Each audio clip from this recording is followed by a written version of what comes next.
veio um cara no meio da pista, ó, acenando pra ele, ó. Cadê ele parado? Fazendo assim com a camisa, Chico. Puta que pariu, que porra é essa? Para o carro. Ô, meu senhor, tá doido?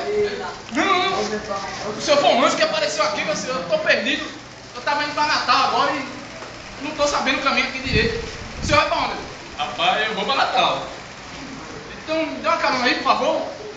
Tá bom, vai, entra aí. Daqui a pouco o cara entrou no carro, começa a andar. Daqui a pouco ele vê que o cara tem um cacuete estranho, ó. O cara começava a cuspir pra janela. Joga demais, E o motorista. Daqui a pouco ele de novo, ó. Cagado! Porra! O bicho tá frescando pro meu lado aqui. Daqui a pouco ele tá dirigindo. Quando o cara cospe, dá o vento na janela e volta. O cara foi pra isso, ó. Cuspiu, veio o vento, ó. Na cara do motorista. Ele joga demais, cara. Meu irmão, tá pra fuder desse cara agora. Deixa ele cuspir de novo. Caralho! Para o carro. Puta que pariu! Tá cuspindo isso aqui, pegou em mim, cara. Tá cuspindo direto, porra! Tá aqui meu otário, tá aqui meu velho! Não, meu irmão, peraí, deixa eu lhe explicar. Diga!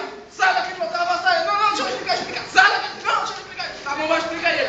É porque eu fui jogar sinuca pela primeira vez. Ele, e daí? Daí também, aí eu fui jogar com meu primo.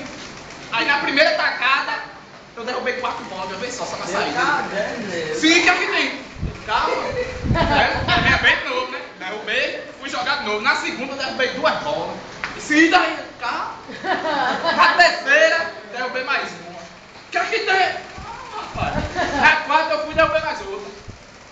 Sim, daí, calma. Aí meu primo foi desistir. Eu tava me achando tal já, e Toninho lá, o bebo lá da cidade. Mas joga melhor sinuca, disse. Ei, otário, vamos apostar. Bora jogar sinuca comigo.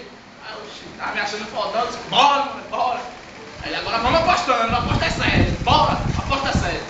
Quem perder, chupa roda e quem ganhar. E aí, tu ganhou? Ele joga demais.